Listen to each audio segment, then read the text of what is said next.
તો ગાઈસ જય માતાજી, welcome back to my new blog. તો ગાઈસ જો ચલો વાગે 11 સાડા 11 થઈ ગયા.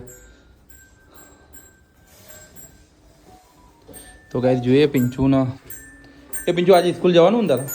હા, પૌવા લાઈને આપે અમે તારા મમ્મીનો. આ નેટ પતી ગયું. તો ગાઈસ માતાજીના દર્શન કરી લઈએ જય ચામુંડામાં. તો ગાઈસ જો 12 વાગો આવ્યા અને જોઈએ હવે ખાવાનું શું બનાવ્યું.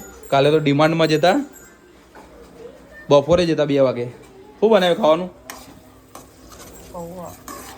તો ગાઈસ પૌવા બનાવ્યા જો પિંચુ લે એને સ્કૂલમાં લઈ જવાનું. અમારે જો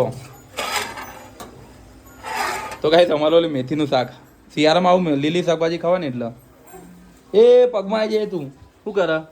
તો ગાઈસ જેન્સી કહે કે મને મારો વિડીયો ઉતારો. શું કહે બોલ મમ્મુ કાયા? શું પાણી નહીં આવતું આમાં આરોમાં? ચાલુ કરવાનું. હું કહું બગડી કું પાવું વચમાં તો આપણે ફિલ્ટર ને એવું બદલાવ્યું. તો કાંઈ આરો ને બગડી પૂજાય. પોણી પતી ગયું. આવું પૌવા તો કર્યું ચાલુ. નકર ગરીબાઈ ખર્ચો આવી જાય વચમાં આપણે ફિલ્ટર ને એવું બદલાવ્યું. તો ગાઈસ ચલો મળીએ બીજા બ્લોગમાં. જય માતાજી.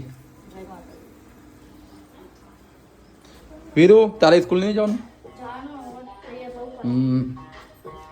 બહાર મસ્ત ધાબા ને ઘરમાં તો ઠંડી લાગે.